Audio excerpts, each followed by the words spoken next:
Esta es una proteína globular, ¿cierto?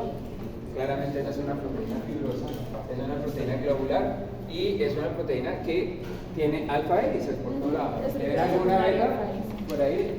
¿Una hebra beta, una hoja beta por ahí? No, ¿cierto?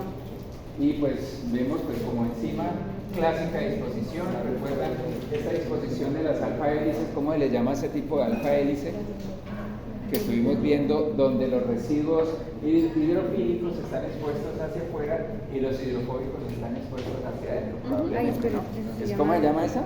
Se llama Las hélices anfipáticas, ¿no? Las hélices anfipáticas, recuerden que la hélice pues, es una hélice, estamos dando un giro cada 3.6 aminoácidos, pues casi 4 aminoácidos, ¿cierto? O sea que claramente nos da la posibilidad de que un residuo quede hacia un lado y el otro hacia el otro lado de la circunferencia. Es que si uno ve el alfa hélice en última, sí es un cilindro, ¿no?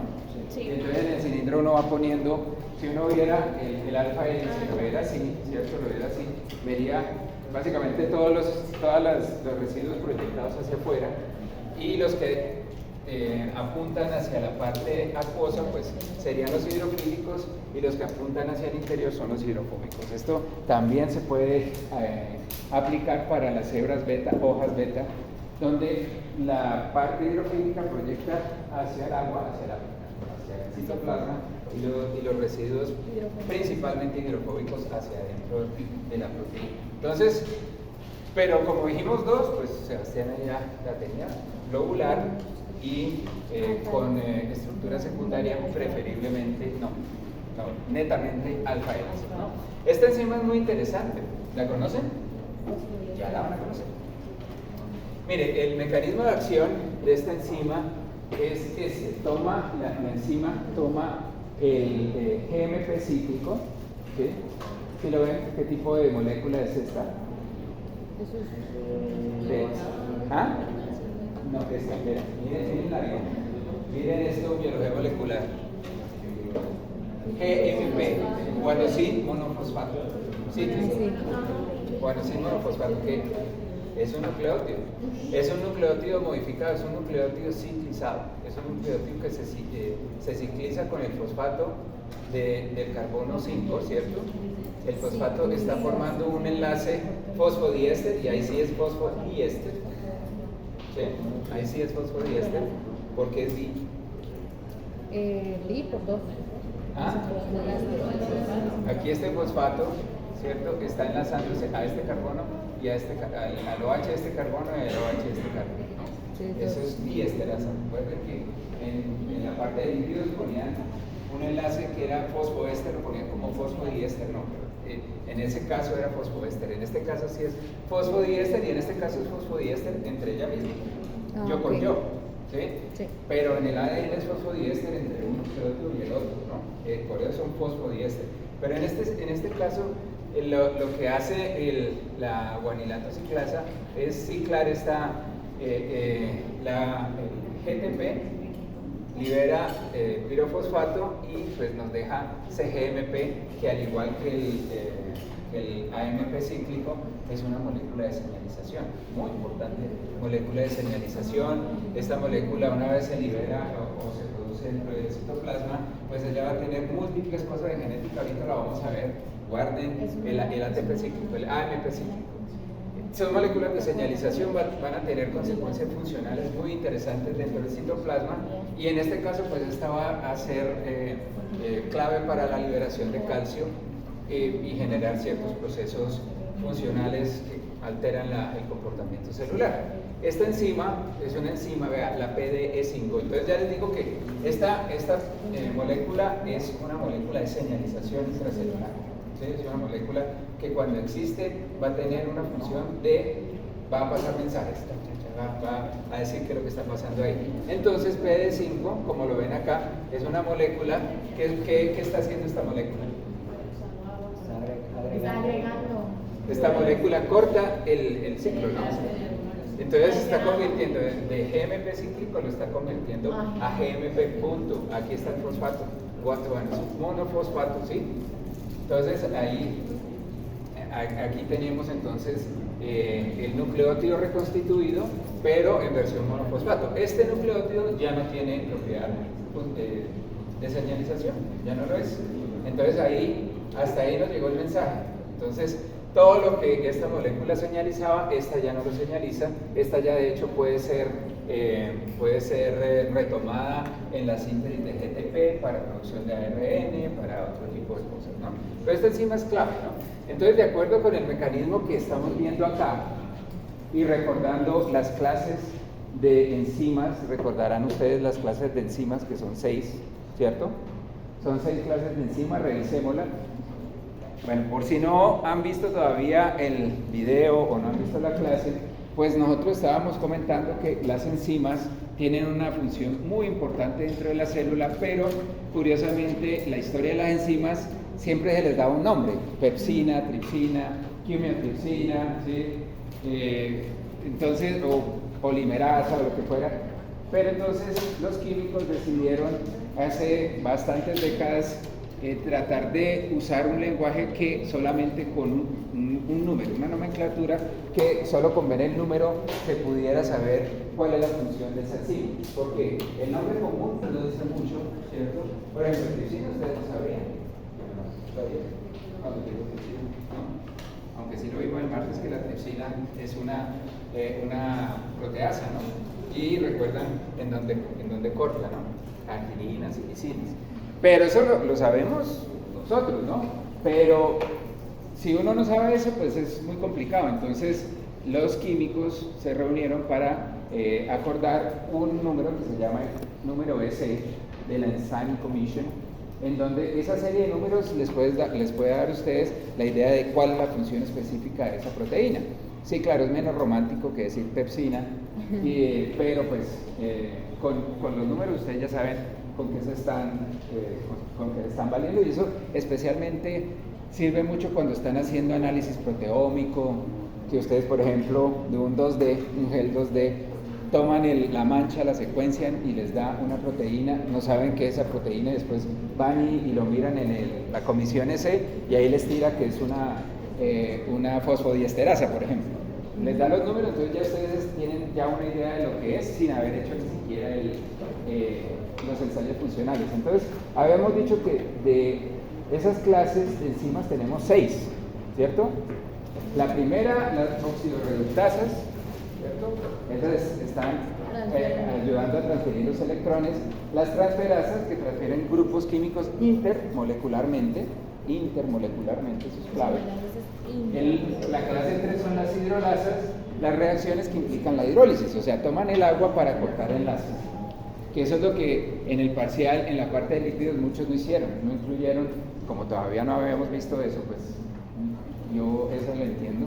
Pero al usar el agua, eso implica que uno puede ver el producto cuando lo corta, porque se sabe que aparece el H y el OH en la otra molécula. La otra son las liasas. Las liasas son las enzimas que cortan enlaces, dobles enlaces, por un mecanismo que no es un mecanismo que utilice el agua, ¿sí? Estas dos son enzimas que están cortando o generando dobles enlaces. La quinta son las isomerasas, ellas transfieren grupos intramolecularmente, ¿sí? Las transferasas lo hacen inter, las isomerasas intramolecularmente. Y finalmente las ligasas, ellas van a formar enlaces, ¿cierto?, con grupos funcionales dependiendo de fuentes energéticas como el ATP, ¿sí? Por ejemplo, la T4 ligasa une fosfatos al ADN, pero para eso requiere ATP. ¿Listo? Entonces son esas 6. Mire que en últimas todo el proteoma está arreglado en 6 tipos de enzimas, una cosa también muy interesante, que también les tengo que decir, en términos de evolución es bien bonito, porque uno ve muchas veces que hay dominios funcionales que se conservan en toda una familia, ¿sí? Y esos dominios uno sabe, venga, este es el dominio hidrolasa de esta enzima, y eso es bastante conservado en la evolución. Entonces, casi que la evolución lo que ha hecho es como tomar las versiones anteriores, modificarlas en su sistema biológico y mejorarlas para la siguiente generación. Es algo muy interesante. Solo 6. Entonces, con base en lo que les acabo de decir, y yo creo que especialmente los que estuvieron el martes sí que me podrían decir que ¿qué clase S sería PDE5? ¿Ah? Hidroláser. ¿La 4? Hidroláser porque está agregando agüita. Mire. Tiene que reemplazar. ¿La hidrolasa? Sí. ¿Todos hidrolasa? Muy bien. ¿Por qué? Pues porque aquí estamos viendo, ¿ven? Aquí corta, o sea, la hidrólisis, o sea, el corte de los enlaces covalentes los está haciendo utilizando una molécula de agua, por eso son hidrolases. En efecto, esta es una hidrolasa. El número de C completo para esta enzima es S31435. Yo no digo que eso es importante. Ya después bueno, sí, es importante el primero. Bueno, pero en este caso, vean, solo como para comentar. El 3, pues ya todos estamos de acuerdo, ¿cierto? Es una hidrolasa. El 1 nos va a decir que es una esterasa, o sea que está cortando enlaces este. El 4 nos da un poquito más de detalles, que es un fosfodiéster, ¿sí? Y este número pues ya nos dice que es específico para el enlace 3', 5' de MP cíclico. También habrá para MP cíclico, sí, habrá para diferentes tipos de moléculas que tengan fosfodiéster, pues entonces van a tener su número. En este caso, a este le tocó el puesto 35. Entonces ya, digamos, cuando ustedes hacen un análisis, ven eso, pues saben que cada número les va a indicar, al menos que sepan que esos numeritos, por muy aburridos, cuando ustedes miran en Wikipedia una proteína, sí, por ejemplo, la TAC polimerasa, que por cierto, ¿tienen ahí el teléfono? Sí. Mírate por ahí, TAC polimerasa, ¿qué número ese te sale? Entonces ahí Wikipedia usualmente a la derecha tiene una tablita muy bonita en donde aparece el número EC. Entonces ahí con el número EC y ustedes van a saber que cada numerito los va a llevar a un dato cada vez más específico para saber qué es lo que hace esta enzima. Y todavía no sabemos qué es lo que hace esta enzima, ¿no? 2777. ¿Por qué es importante? ¿Ah? 2777. 2777. Bueno, 2 entra dentro de la clase transferasa, mira, ¿no? Dentro de la clase transferasa. Recuerden que el resto de números, por ejemplo, ¿qué grupo funcional utiliza para hacer esa transferencia? Bueno, ahí digamos que lo importante de esto es que se aprenda que esos números tienen un significado, no se ponen por capricho, cada número les va a indicar algo específico. ¿Listo? Entonces eso vale muchísimo la pena que lo tengan. Cuando lo pone en Wikipedia, pues ustedes pueden pinchar en cada numerito y mirar a ver a qué se refiere. Entonces, por ejemplo, la polimerasa es una transferasa. Pero imagínense, también hay una ligasa. La ligasa no es una transferasa, es de otra familia. Entonces, mire, esta enzima que yo la tengo y todavía estoy como llevándolos al punto a ver si por ahí ya en algún momento les suena, ¿cierto? Esta enzima, pues es una enzima muy importante porque se ha encontrado que si se llega a inhibir, cuando se llega a inhibir esta célula, pues resulta que relaja el músculo liso. Esta es una enzima que especialmente en sus albores, la empresa que buscó inhibidores de la enzima, lo que quería era buscar esos inhibidores porque estaban muy interesados en aliviar los síntomas que producía la hipertensión arterial pulmonar. ¿Okay? Esa hipertensión arterial pulmonar, ya en ese momento, pues en el pulmón la sangre transita con mucha dificultad, los vasos sanguíneos están son muy estrechos, no permiten el flujo normal sanguíneo, el corazón le toca bombear duro y eso pues claramente genera enfermedades que son, en muchos casos pueden generar anginas que son muy dolorosas.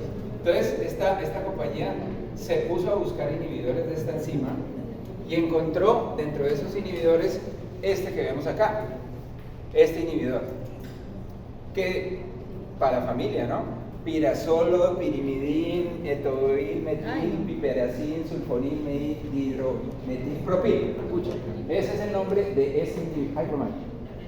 de este inhibidor. Entonces, este es un inhibidor de esta enzima.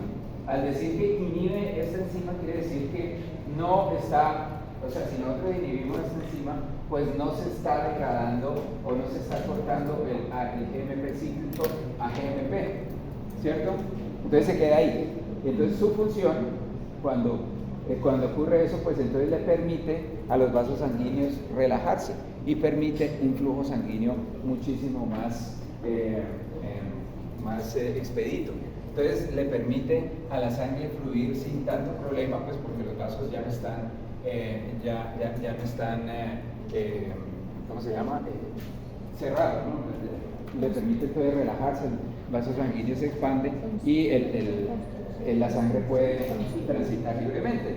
Entonces este es uno de esos casos en la historia de la ciencia, en la historia de la farmacia, en la historia de todo, en la historia de la serendipia, en donde la búsqueda de un medicamento para una condición médica importante llevó a encontrar lo que puede ser uno de los fármacos más exitosos que estén en este momento en el mercado.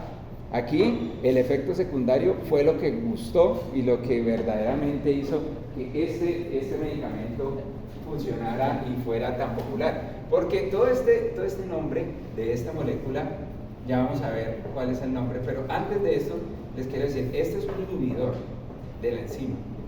Y yo no sé si ustedes pueden ver por qué es un inhibidor de la enzima.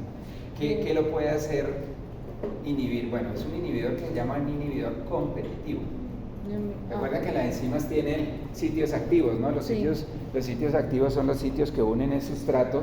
Entonces uno de los principales mecanismos es, ante todo, reconocer el sustrato para después hacer la catálisis, para hacer la reacción. ¿Por qué creen que esta molécula, así como la ven, puede ser un inhibidor de PDE5? PDE5. A ver qué le ven a esa molécula ahí más o menos, como dirían en inglés, resembling. Se parece bastante, ¿no? Miren, se parece bastante. Y tiene algo más que justamente es lo que inhibe la enzima, ¿cierto? Entonces, si ven que esta molécula tiene mucha semejanza con el GMP cíclico. Entonces, como muy probablemente entonces lo que hace la enzima es reconocerlo con cierta afinidad, al reconocerlo, pues entonces le impide al GMP cíclico acceder al sitio activo y ahí es donde viene la competencia. Entonces, ese es básicamente el mecanismo de los inhibidores competitivos, se parecen muchísimo. Esto, por si no lo han visto, voltéenlo, ¿no? Porque esta es la base nitrogenada, pero pónganla de este lado y se van a dar cuenta que es bastante parecida, solo que hay un grupo metilo ahí adicional. Y es un inhibidor competitivo. Ahora sí vamos a ver cuál es el nombre de esta molécula, a ver si ya vamos llegando. ¿Ya vamos llegando? ¿Sí la reconocen? No. ¿O todavía no? No, profe, esa cosa de... Bueno, entonces, de la hipertensión arterial al Viagra. Este es el célebre Viagra. El Viagra ¿La he escuchado? es esa pastica. ¿Usted lo conoce? No, no sé. La foto. Ay, me Lo van a conocer. Profe, eso es el meme. Profe, todavía no. ¡Ay, profe, la de la ¿Por qué película, se conoce como Viagra y no como Viagra? Sí, ¿por qué se conoce así?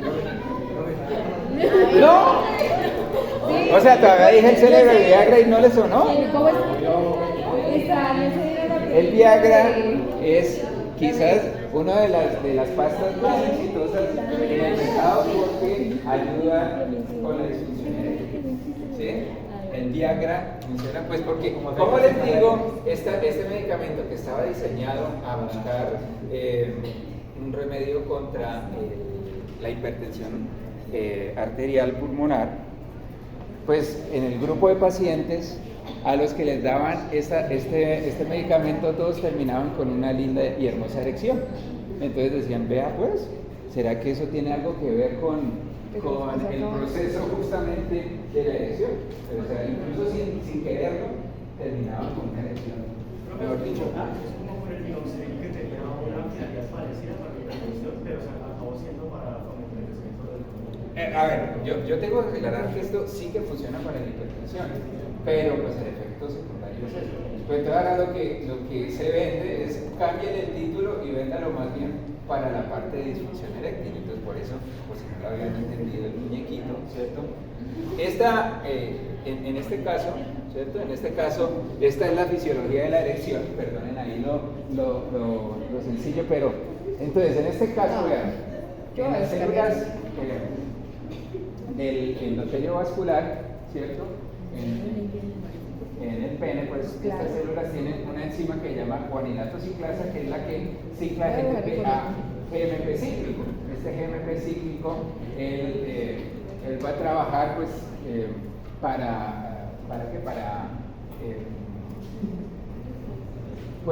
para constreñir los vasos, pero aquí la cuestión es que esta enzima, el sildenafil, la va a inhibir, ¿cierto? Entonces la enzima esta enzima lo que va es a prevenir que el GMP cíclico desaparezca de la célula y se convierta en GMP, ¿cierto? Y entonces la célula va a aumentar sus niveles de GMP cíclico, ¿cierto? Que va a promover el relajamiento del músculo liso, y pues eso va a aumentar el flujo arterial, el flujo de sangre en el pene, pues lo que va a causar la erección, ¿no? Pero entonces, este es un caso muy interesante para estudiar enzimas, de cómo una enzima que estuvo diseñada para una condición médica, la están utilizando ahora para otra condición que en ciertos casos puede ser médica, pero claramente le ha arreglado la vida a más de uno en el planeta. Esto quizás Pfizer se forró con este individuo. Este es quizás uno de los productos más famosos que hay en el momento, y claro, han aparecido variantes que incluso se venden por acá en tiendas naturistas y todo eso para promover la erección. Incluso hay plantas, derivados de plantas, que también tienen su efecto sobre PDE5, ¿no? Era como para comentarle. Entonces seguimos así la bioquímica de la erección, ahí básicamente. Entonces esto es el diagrama. Me extraña que no supieran del tema, pero bueno, probablemente ya en unos años lo van a hacer. ¿Listo? Bueno, digo, o sea, no, la edad no necesariamente.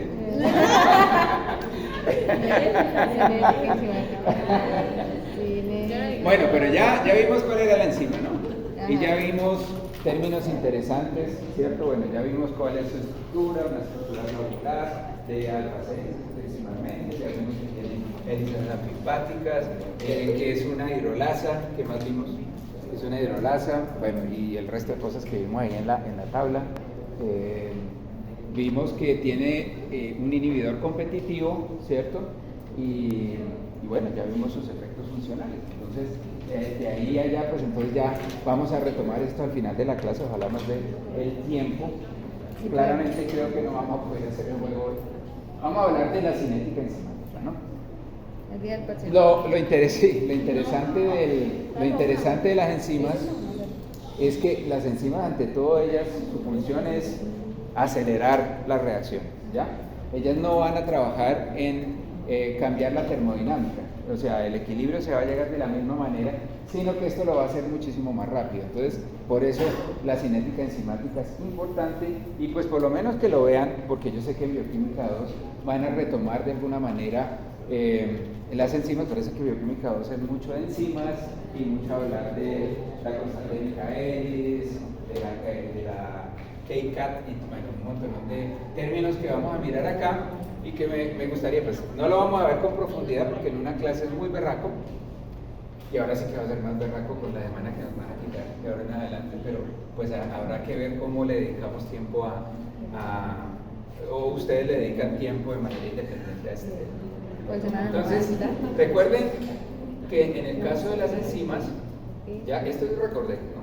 El caso de las enzimas es trabajar a nivel de la energía de la activación, ¿no? Si nosotros vamos a ir de un punto A, donde tenemos un nivel energético alto con respecto al punto B, pues sería muy fácil llevarlo, si fuera esto plano, se podría se podría mandar la piedra, pero en las reacciones enzimáticas, y esto es una analogía que se hace, se tiene que llegar a algo que se llama energía de activación, que usualmente es más alta que la energía de los productos para poder llegar a este punto. Entonces, en este caso, la energía de activación que necesita para llevar esta piedra a la punta de esta montaña es altísima, ¿no? Es una energía de activación alta, pero en este caso, la energía que ustedes requieren para pasar la piedra por la montaña es mucho más baja. Pues esa es la analogía para las enzimas, ¿no? Entonces, en el caso de las reacciones, ustedes saben que en las reacciones, eso lo vieron en química, y creo que algunos sí que lo pudieron ver en termodinámica, o no sé si lo vieron de cualquier manera. Este valor es un valor muy importante, ¿no? Porque este valor y estas gráficas en donde se grafica la energía libre en función del progreso, o el progreso de la reacción y la energía libre, pues podemos ver dos gráficas que son interesantes. Una gráfica en donde los sustratos tienen un valor energético mucho más alto que los productos, ¿cierto? Y en este caso al revés, ¿no? Entonces, para ir de los sustratos a los productos, en este caso liberaría energía y en este caso requeriría el consumo de energía. Esto es una reacción de tipo exergónica y esta es una reacción de tipo endergónica, ¿no? Necesitamos energía para poder, ¿cierto?, no solo pasar la energía de activación, sino remontar esta distancia. Entonces, por eso esta es endergónica y esta es exergónica. Y aquí el valor que nos interesa es la energía de activación, esa energía para que pueda ocurrir la reacción. Entonces, las enzimas van a disminuir, así como vimos en la montañita, van a disminuir esta energía de activación. Entonces aquí vamos a tener los sustratos, van a agregar esta parte que vemos en la gráfica.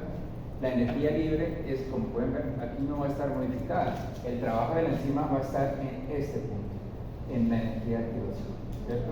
Este punto aquí es el punto que se llama el estado de transición, como recordarán. Sí, eso lo vieron en química, ¿cierto?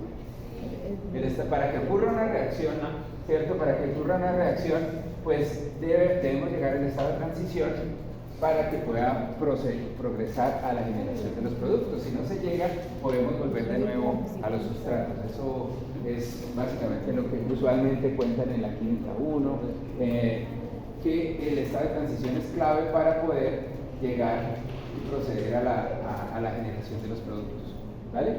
Entonces, ese es el trabajo que hacen las enzimas, bajar esa energía de activación. Y ahora la pregunta es, ¿por qué bajan la energía de activación las enzimas? Ustedes saben que en la teoría de la reacción química, para que ocurra una reacción química, ¿qué tiene que haber? Una reacción, pues... Sí, deben estar obviamente los sustratos. Para que esas dos moléculas puedan reaccionar, ¿qué necesitan? Sitio activo. Pues no, pues digamos que que eso sería para en un contenedor como este necesitan encontrar, sí o sí, porque pues puede estar la molécula allá y la otra allá y no va a haber reacción. Pero para poderse encontrar necesitan colisionar, ¿no es verdad? Okay. Necesitan colisionar y esta colisión, si tenemos una molécula acá y una allá y van haciendo, eso realmente va a tardar muchísimo, pero si aumentamos la energía cinética, va a haber chance que en algún momento se choquen, ¿no? Entonces esa es la primera, se tienen que encontrar, debe haber colisión. ¿Qué otra cosa les enseñaron en química que debía ocurrir para que hubiera reacción química? Tienen que colisionar de forma específica, o sea, los grupos funcionales que van a reaccionar, chocar. Chocar, pero además chocar en un ángulo correcto para que pueda ocurrir la reacción. Más o menos, ¿alguien ha jugado billar? Tampoco eso. Sí, claro. Ah, bueno. Entonces, no es lo mismo pegarle con dureza a la bola y de madre esa le sale hasta la otra mesa. Le puede pegar duro, pero con el ángulo apropiado para que saque el resto de bolas y las pueda meter en las bochas y en las esquinas. Pero es un ángulo, tiene que tener un ángulo correcto. Entonces, colisionar y necesita fuera de eso tener el ángulo, ¿cierto? Entonces, si la colisión ocurre, pero no ocurre en el ángulo correcto, pues eso es básicamente otra vez tira para acá, porque no ocurre la reacción. Pues justamente las enzimas te ahorran esa vuelta, porque la enzima lo que hace es decirle, venga para acá, papito, venga aquí, los acerca, los pone en el ángulo correcto y permite que esos dos sustratos, por ejemplo, en el caso que le estoy diciendo, pues pueda ocurrir la reacción entre ellos, ¿sí? Es básicamente un sitio de encuentro para maximizar la probabilidad de que se encuentren y que ocurra la reacción en el ángulo apropiado. Y eso es plática que se ahorra.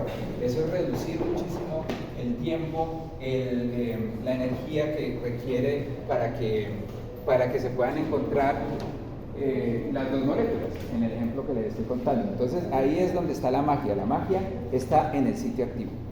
El sitio activo de la enzima es la que paga la boleta en el momento de las enzimas, ¿sí? Y fuera de eso, recuerden que ahí está la especificidad. Entonces ellas son como esos boxes de los bares que solo permiten entrar a uno, ¿no? Entonces las enzimas también solo van a permitir que su sitio activo entren ciertas moléculas que se pueden parecer, así como en el sildenafilo, se pueden parecer, pueden entrar, pero fuera de eso tiene que ser la correcta para que pueda haber reacción. Eso es el secreto de esto que estamos viendo aquí. Reducir la energía de activación para las enzimas es realmente permitir que pase de sustrato a producto de una manera mucho más expedita, porque ya la enzima las puede ponerlos juntos, los orienta de manera apropiada para que ocurra el encuentro.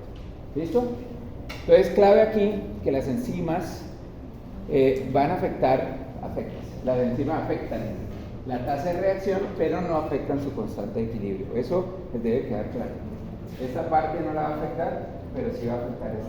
Y eso va a agilizar muchísimo la tasa de reacción. Bueno, entonces aquí esto es lo que nos lleva al punto de cinética enzimática. Y en cinética enzimática vamos a tener muchas cosas que desafortunadamente no las vemos con la profundidad que me gustaría. Vamos a hablar un poco de la ecuación de Michaelis-Menten, las implicaciones de esta ecuación. Vamos a revisar un poquito de inhibidores competitivos y no competitivos, y finalmente vamos a evaluar el efecto alostérico. Entonces, esto es algo un dato que es bastante interesante, es que las enzimas van a acelerar las reacciones realmente por órdenes de magnitud de 10 a la 6, una cosa si no existiera eso, sería muy complicado. Miren, dióxido de carbono, por ejemplo, esta reacción que ustedes la hacen soplando por un pitillo en agua, creo que esa la hicieron, ¿no? Soplando en un pitillo en agua, eso genera el ácido carbónico, ¿no? Este es el ácido carbónico. Con el dióxido de carbono, el ácido carbónico, eso toma más o menos un par de segundos para que se genere. Pero esa velocidad, que si bien es cierto es rápida, en sistemas vivos eso sería letal. Eso no se puede. Toca acelerar esa vaina muchísimo más. Y para eso existe una enzima que se llama la anhidrasa carbónica, ¿sí?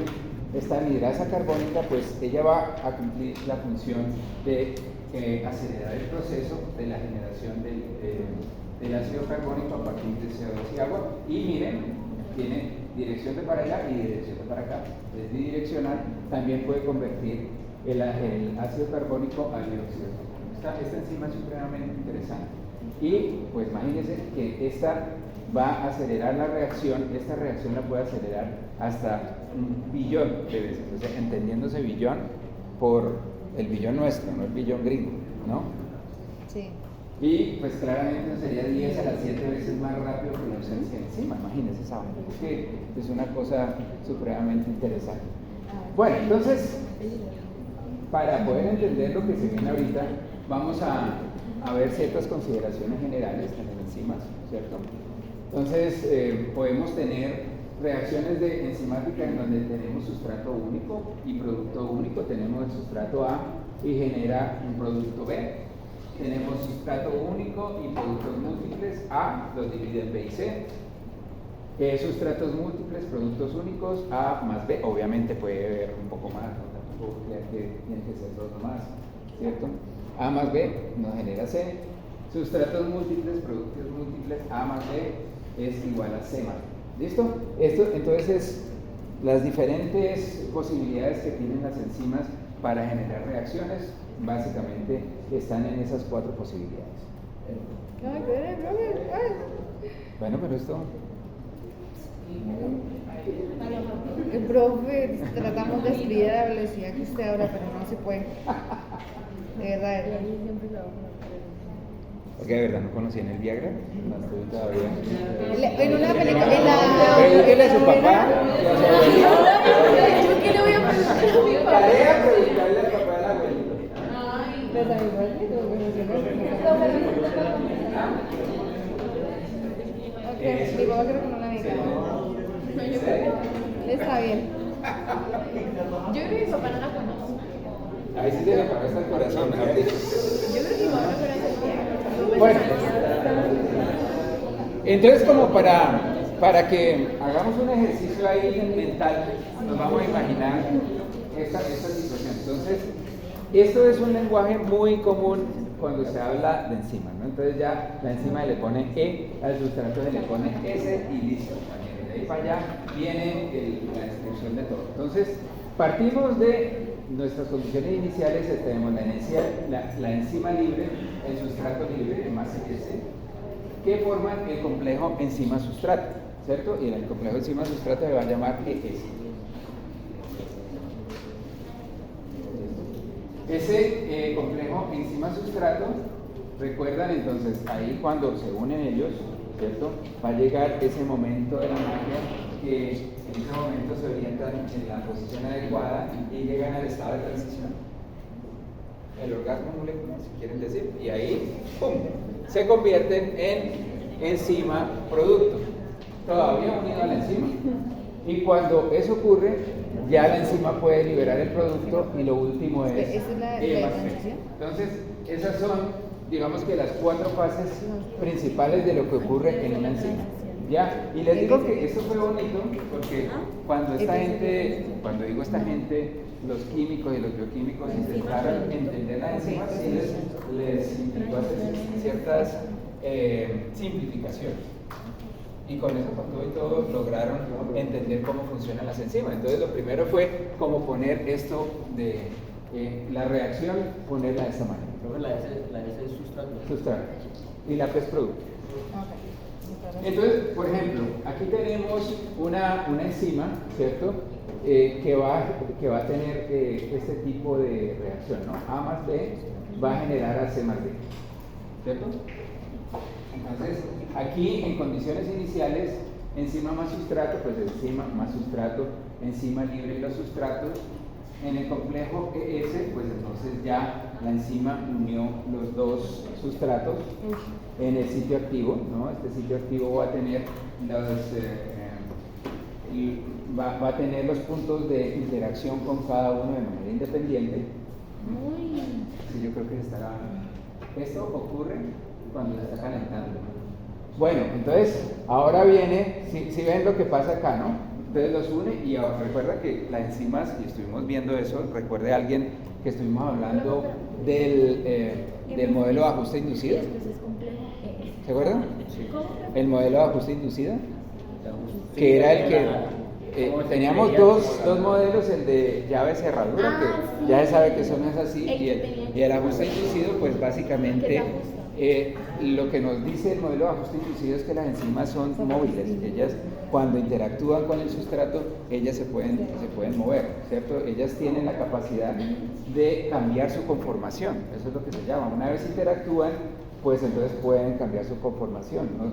Nosotros estamos, cuando leemos los libros de bioquímica y todo, uno ve la vaina ahí como una figura egipcia, pero no, claramente estos bichos sí que se están moviendo, o sea, uno tiene que interpretar que las enzimas son supremamente quisquillosas, le hacen cosquillitas, se mueven por todo lado, ellas tienen esa capacidad de cambiar conformacionalmente y eso es muy bueno porque mire lo que pasa, cuando interactúa, pues entonces cambia la conformación y aquí nos acercan los sustratos en la orientación apropiada y se le pone el asterisco en ese punto, pues porque ahí estamos llegando a ese estado de transición, ¿no? En ese estado de transición va a cambiar de S a P, ¿sí? Entonces ahí ya ocurrió la reacción. Recuerden que si no ocurre la reacción se puede ir para atrás, ¿no? Esto, si no llega a ese punto de transición, esto se puede disociar y puede volver a ocurrir, ¿no? Puede volver a ocurrir. En este caso, ya llegó a su estado de transición, ya la reacción ocurre, empieza a ocurrir, y cuando ocurre, ya entonces se convierte de S a EP. En este caso, la colombina se la pasó a B. Y ya como le pasó la colombina, pues ya no es A, es otra cosa que ya no tiene la colombina. Y B, que no la tenía, ahora la tiene, pues ahora en este ejemplo pues se convierte en D. Siguen ahí unidas, ¿no? Entonces sigue siendo complejo. Y finalmente se libera en más P. Entonces eso es básicamente, esas simplificaciones les parecerán muy tontitas, pero pues esas simplificaciones fueron muy importantes para poder entender cómo funciona. Porque realmente muchas veces, ¿para qué se complica uno la vida? Trata uno de generar una simplificación y mirar si le funciona, y si le funciona la historia, pues entonces puede predecir cómo funciona una enzima. Entonces esto es lo que estaría, ¿no? Esto es el resumen de lo que acabamos de ver. Ya representado en la gráfica, pues los S estarían como los reactantes, los sustratos. Cuando lo une va subiendo la montañita ES con asterisco, estado de transición, y ahí ya se forman los productos EP y listo, ya los puede liberar.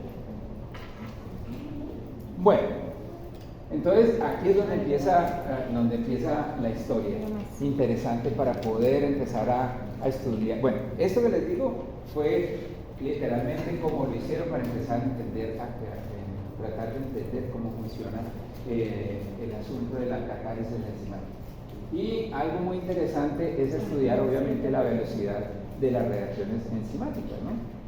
Entonces aquí nosotros tenemos, aquí va a haber varias gráficas, no se me vayan a perder con eso. Esta gráfica quizás es una gráfica muy básica, pero pues al menos es como para que lo entendamos. En esta gráfica se está graficando en el eje de las X el tiempo, ¿cierto? En las ordenadas se va a graficar el producto, ¿cierto? Entonces aquí vemos la velocidad de la reacción en presencia de la enzima y sin enzima, ¿no? En presencia de la enzima y sin la enzima. Mire esto. Sin la enzima, realmente esa reacción va ocurriendo, porque en el caso, por ejemplo, que estábamos viendo, puede ser una reacción que ocurre en un sistema hexagónico, ¿cierto? Que puede ocurrir sin problema. En este caso, la enzima está acelerando dramáticamente la generación de producto. Aquí nosotros vemos, básicamente estamos viendo la cantidad de producto que se va generando a través del tiempo, y vemos viendo que la enzima realmente ayuda a aumentar la velocidad de la generación de producto, pero si pueden ver aquí hay un punto de inflexión en donde la enzima ya no puede generar más de ese producto. Entonces, básicamente cuando graficaban esto, ellos querían entender por qué estaba ocurriendo todo esto.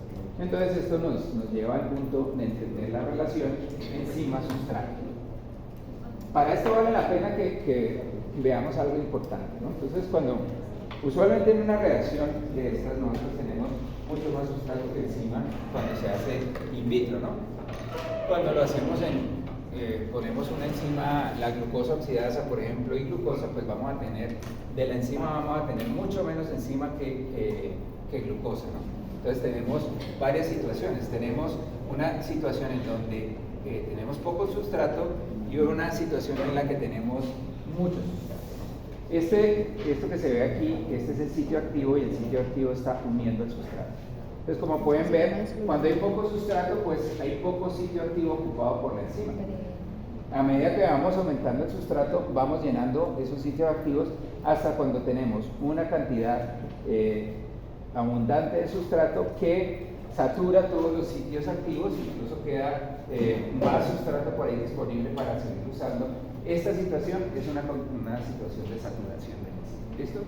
Entonces, esto que estamos viendo aquí fue de hecho como se empezó este tipo de análisis, y nos va a llevar a definir ciertos términos que necesitamos para poder entender la cinética. Por ejemplo, una de las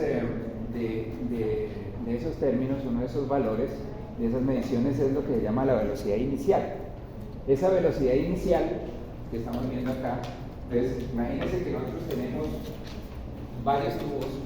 Ese tubo le agregamos un amortiguador, y al amortiguador le agregamos a todos la misma cantidad de enzima, y en cada tubo agregamos concentraciones incrementales del sustrato. Entonces dígase glucosa oxidasa, en todos los casos se agrega, sea exactamente la misma, y vamos viendo y vamos agregando la glucosa. Y medimos la generación del producto inmediatamente después de haber agregado el sustrato. En esas condiciones las enzimas no van a estar saturadas, ¿cierto? O sea, nosotros no vamos a generar, por ejemplo, productos que puedan inhibir después la enzima, pues porque muchas veces la generación del producto puede alterar la enzima, y si tenemos demasiado de ese producto que inhibe, pues entonces vamos a alterar el experimento. Entonces ahí en ese momento es lo que se llama la velocidad inicial, ¿sí? Entonces esa velocidad inicial nos va a medir la cantidad de producto. Recuerden que estamos ES-AEP, entonces la cantidad de producto que se genera inmediatamente después de haber iniciado la reacción. Ahí lo vemos.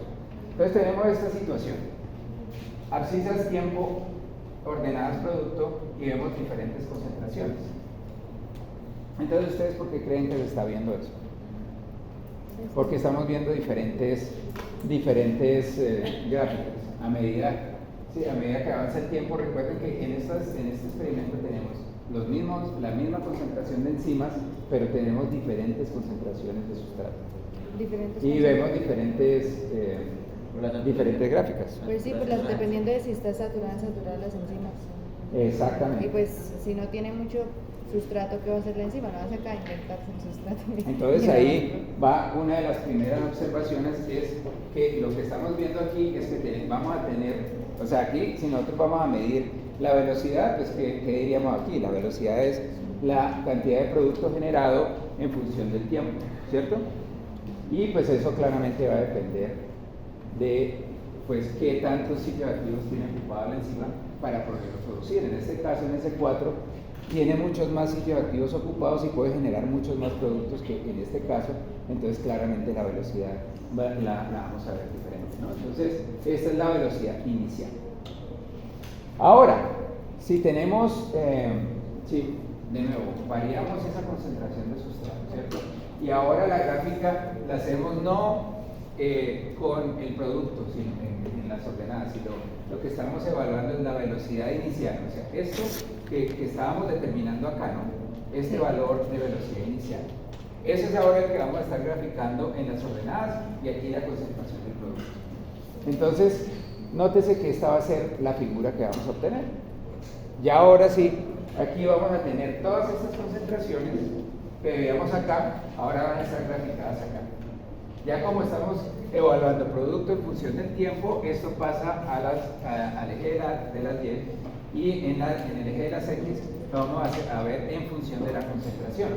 Entonces aquí, cada una de esas grafiquitas va a representar un punto acá. Y la relación entre el producto y el tiempo es lo que va a darnos la velocidad inicial de la reacción. Entonces, ¿qué observan ahí? Entonces, concentración del sustrato. A medida que aumenta la velocidad del sustrato, pero aumenta la velocidad. Sí, entre más ¿Pero sustrato. forever? No, va a haber una meseta, un límite. ¿Recuerdan en matemáticas cómo se llama este tipo de gráfica? Es una parábola, pero no. Es una parábola, es Pero un comportamiento asintótico, ¿no? Entonces va a llegar a eso que le llaman el plató. O sea, ya a medida, entonces aquí va aumentando la reacción de manera lineal, ¿cierto? Esta es una reacción de primer orden, pero de repente se empieza a llegar a una reacción de orden cero, ¿cierto? En este caso, pues, se puede entender la relación que está ocurriendo aquí por una fórmula que ya la conocen en matemáticas, y es igual a mx más c, pero en este punto no vamos a saber qué es lo que está pasando. Quiere decir que a medida que aumentamos la concentración, nosotros no vamos a aumentar la generación del producto, ¿cierto? Ahí, ¿quién puede decirnos qué es lo que está pasando ahí? Por cierto, ¿por qué entonces está ocurriendo este comportamiento de la gráfica? ¿Por qué está ocurriendo esto? Porque ya está saturada las enzimas, ya no. Claramente, ya, ya pues entonces, llegó al límite. esto lo vamos a ver en todas las enzimas. Sí, a medida que aumenta la concentración de sustrato, ¿cierto? A medida que aumenta la concentración de sustrato, cuando tenemos la misma cantidad de enzima en los tubos, pues simplemente va a llegar un punto en donde por más que le agreguemos sustrato, pues ya no te va a producir más. Esta era la que estábamos viendo más o menos acá, ¿no? Ya no podemos producir más, pues porque todo está ocupado. Entonces ahí se llegó a la velocidad máxima de la enzima, ¿cierto? Esto es lo que va a representar la velocidad máxima de esa enzima. ¿La velocidad máxima de esa enzima va a ser algo intrínseco de la enzima? No. ¿Por qué? Pues porque nosotros le podemos agregar más enzima a esa reacción y vamos a aumentar la figura, esa va a aumentar mucho más. Pero en este caso, en el caso donde tenemos controlado la concentración de enzima y le agregamos diferentes concentraciones de sustrato, va a llegar un punto en donde todos los sitios activos están ocupados y ya ahí no hay más que hacer. Ahí se llegó a la máxima velocidad en la que se puede generar el producto. ¿Listo? Entonces ahí la cuestión es, esto lo podemos definitivamente modelar con esta gráfica, pero aquí cómo se modela el comportamiento de la enzima a este punto, pues porque este punto es clave porque nos va a llegar a poder determinar variables como la velocidad máxima. Y ahí es donde viene este par, Maud Menten y Leonor Michaelis. Ellos hicieron estas simplificaciones que estamos hablando. Ellos fueron los que pensaron cómo evaluar la manera, ese comportamiento de las enzimas para poder generar un modelo que pudiera entender su funcionamiento. Y lo hicieron en este artículo de Kinetic de básicamente trabajaron con una enzima que está encargada de romper la sacarosa. La sacarosa, recuerden que es un disacárido y está la invertina, ¿cierto? O sacarasa, pues es la que rompe en el enlace glicosídico entre la glucosa y la fructosa, ¿cierto? Entonces es una enzima que es fácil de investigar, es fácil de producir y también es muy fácil de evaluar los productos de la enzima. Entonces es la cinética de la acción de la invertasa, por ejemplo, ¿no? Si alguien quiere leer el artículo, está en Biochemistry Science 1913, esos dos, Leonor Michaelis y Maud Menten, él alemán, ella canadiense. Y ahí viene el punto, que esto es una simplificación, ¿no? Pero una simplificación que sacó una fórmula que fue fantástica y normalmente en el pasado nosotros hacíamos la deducción de la ecuación de Michaelis-Menten con todos esos elementos que les mostré, pero claramente no lo vamos a hacer, no nos alcanza el tiempo porque eso es prácticamente una clase. Y es esta la ecuación de Michaelis-Menten. Esa ecuación les va a determinar entonces, ¿qué es lo que nos va a decir esta ecuación? Perdóname, Micael. Entonces nos va a determinar que B0, que es la velocidad inicial, nos va a decir que es igual a la velocidad máxima por el cociente entre la concentración del sustrato más sobre la concentración del sustrato más la KM. Esa es la famosa ecuación de Michaelis. KM, que es una... Exactamente. Una ¿Qué constante. carajo es la KM? Y ahí vamos viendo cómo es la cuestión. Dígame que es Entonces ya, de toda esta vaina que de pronto lo han visto como muy rugoso, bueno, atención, que tampoco es que hayamos visto cosas muy complicadas. Vemos entonces que la magia de las enzimas está en reducir la energía de activación, que la interacción con el sustrato es clave pues para la generación del estado de transición, ¿cierto? Que a medida que aumentamos la concentración del sustrato se saturan los sitios activos y vamos a llegar a un punto en donde no va a poder aumentar su velocidad porque ya tiene todos los sitios ocupados, entonces esa es la velocidad máxima, pero la velocidad máxima no es un término intrínseco en sí. Eso es hasta acá lo que quiero que lleven. De las simplificaciones estas que veníamos haciendo y saltándonos la deducción, si alguien lo quiere mirar, hay muchos videos en internet, si les interesa, pero pues la verdad, lo importante es saber ya con esta formulita, nosotros tenemos un término que nos falta determinar y es muy importante, que es la KM. Bueno, te voy diciendo, KM es la constante de Michaelis. KM es eso, la M es porque Michaelis-Menten. la constante de Michaelis, ¿sí? Que se expresa en unidades de concentración y ya la vamos a ver. Pues ya vamos a ver por qué es importante todo este Entonces te cuento. Entonces recuerden que en últimas nosotros lo que queremos es evaluar cuál va a ser la velocidad a una concentración de sustrato para esa enzima en particular. Ya vimos que en la fase lineal es muy fácil, pero en la fase de orden cero ya es mucho más complicada, y esta ecuación pues nos ayuda a entender la velocidad a los diferentes puntos que estamos evaluando. Esta ecuación de Michaelis, y vamos a definir entonces qué es el Km, es muy interesante pues porque como el Km es una unidad de concentración, pues entonces nosotros podemos hacer otra análisis interesante, es ver esto, que si la Km es igual a la concentración del sustrato, ¿sí? Del sustrato determinado, entonces reemplazando Km por la concentración del sustrato, vemos que la velocidad inicial es igual a la velocidad máxima sobre 2. Eso quiere decir que V0 va a ser Vmax sobre 2, quiere decir que la Km va a representar la mitad de la velocidad máxima en esta ecuación. Entonces se va a definir así: la Km es la concentración del sustrato necesaria para alcanzar la mitad de su velocidad máxima. Esa va a ser la Km. Y esa Km la vamos a ver en muchos puntos cuando estamos describiendo enzimas, y ya van a ver un ejemplo Ese es mi nuevo que es Picasso. muy concreto, va a ser muy interesante y quizás aplica a algunos de ustedes. Entonces, cuando hablamos de Km, estamos hablando de una medida de concentración, ¿sí?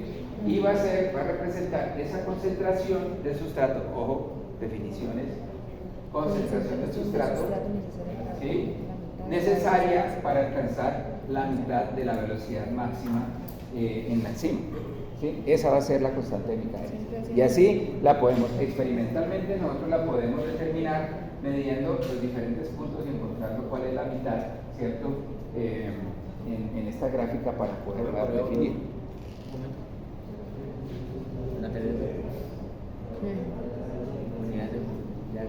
Unidades de concentración. Sí, no, lo que te digo es que la Km son unidades de concentración. Entonces, eso es algo interesante. La constante de Michaelis.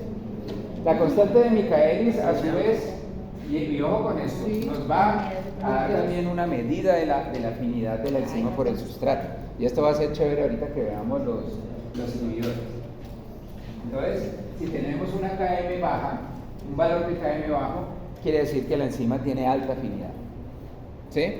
Y por el contrario, si la Km es alta, quiere decir que la enzima tiene una baja afinidad por ese sustrato, y eso es algo que también les llamo la atención, que es algo muy importante. Es algo muy importante en esto que estamos viendo de las enzimas. Las enzimas se unen al sustrato, pero las enzimas pueden variar la manera como se unen a ese sustrato para poder generar la reacción. Entonces, si se unen con altísima afinidad, se necesita poca concentración de sustrato para que ocurra la reacción, pero si es tan baja la afinidad, ustedes necesitan subir la concentración para que se genere el producto, ¿no? Y mire que aquí tenemos un ejemplo muy interesante, que es el de la sensibilidad al alcohol. Eso ocurre mucho en los chinos, no en los chinos, en los asiáticos. Entonces, cuando nosotros tomamos alcohol, una birrondis, un aguardientoski, un bolegancho, lo que sea, ese alcohol entra en nuestro organismo y es metabolizado por una enzima que se llama la alcohol deshidrogenasa. ¿Y qué hace? Pues la alcohol deshidrogenasa, ella va a convertir el alcohol en acetaldehído. Y ese acetaldehído es bastante tóxico en nuestro organismo y necesita ser procesado por la aldehído deshidrogenasa a acetato. Ya el acetato el acetato es prácticamente, se puede eliminar por la orina, no hay ningún problema, ¿sí?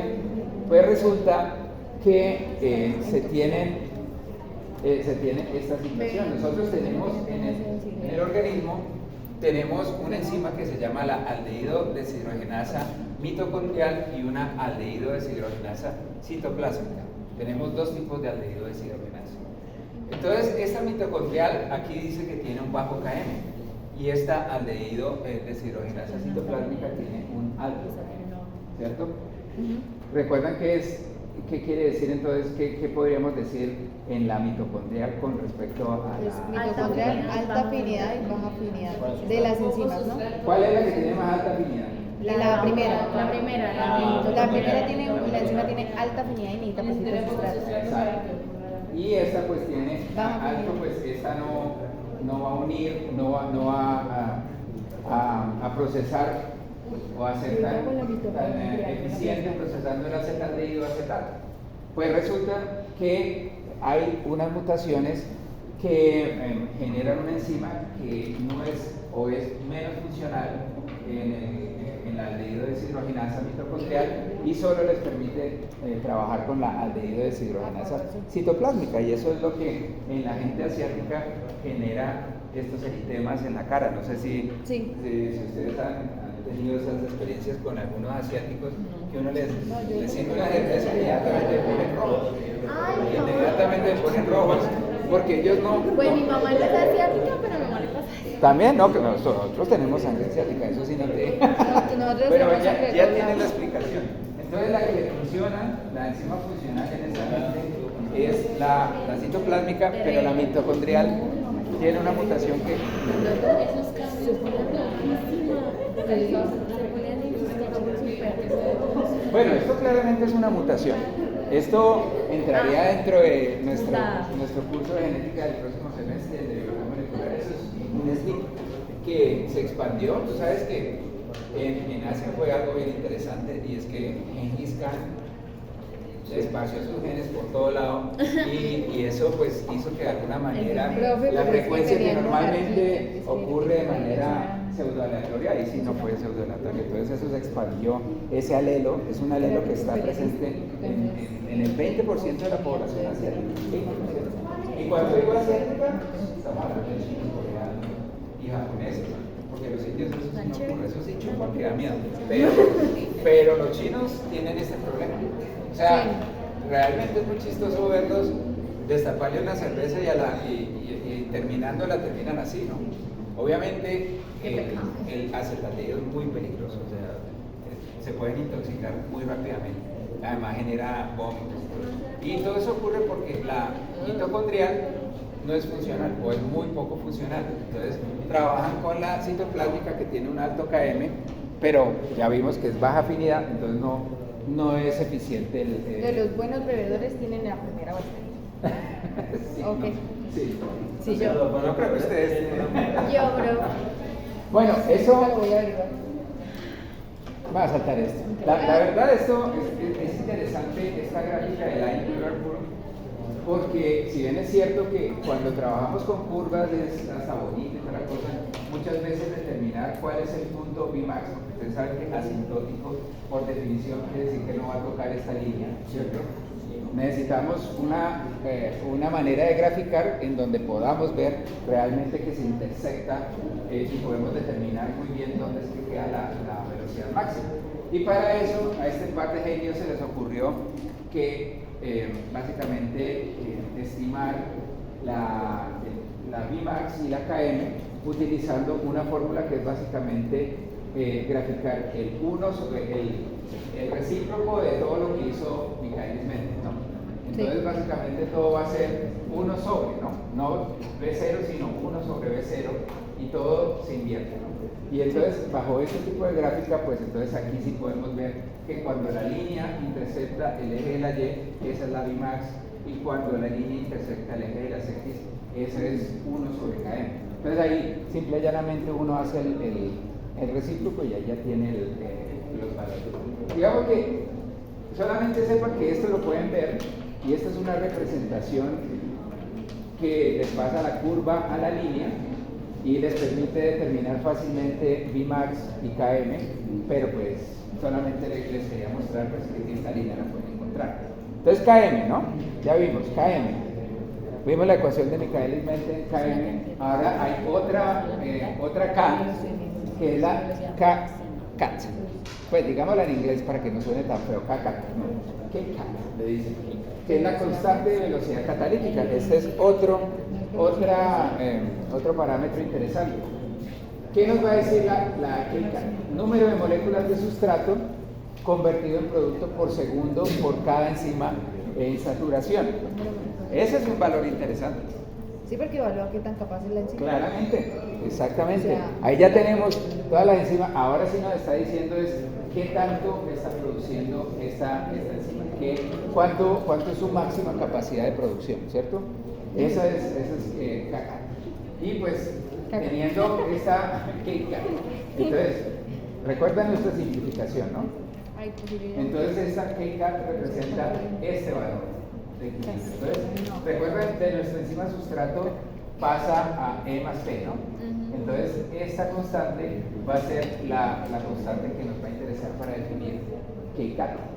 Y recordando Pero, ¿cuál constante? esta, ¿Es esta? la K2. Ok, K2. Es que como te digo, no hicimos un detalle, pero, o sea, lo que me interesa es que se sepa que la K, ¿cierto? Nos va a relacionar la velocidad máxima que tiene la enzima por la concentración de la enzima, ¿cierto? Eso es lo que va a hacer K. Entonces, ahí viene el punto que Estamos hablando de la velocidad máxima tú la representas en segundos y la concentración de la enzima la puedes representar en unidades de molaridad. Y esto pues entonces nos va a dar ese término que yo creo que es mucho más, quizás más intuitivo que el de KM que acabamos de ver, ¿no? Aunque ya ustedes saben que KM tiene una definición que es rugosa y una interpretación que es muchísimo más divertida, pues, si lo podemos llamar. En esta pues sí básicamente es cuánto se produce por segundo por encima, ¿cierto? Y entonces esta es la fórmula y aquí les tengo esta pregunta. Entonces tenemos, miren, una solución de 10 a la menos 6 molar de anhidrasa carbónica cataliza la formación de 0,6 molar de ácido carbónico por segundo. ¿Cuándo la enzima está saturada? Esto es importante decirlo, ¿no? ¿Cuál es el KCAT de esa enzima? ¿Cuál es el KCAT de esta enzima? Es la concentración de la enzima respecto a Total. Total. La concentración.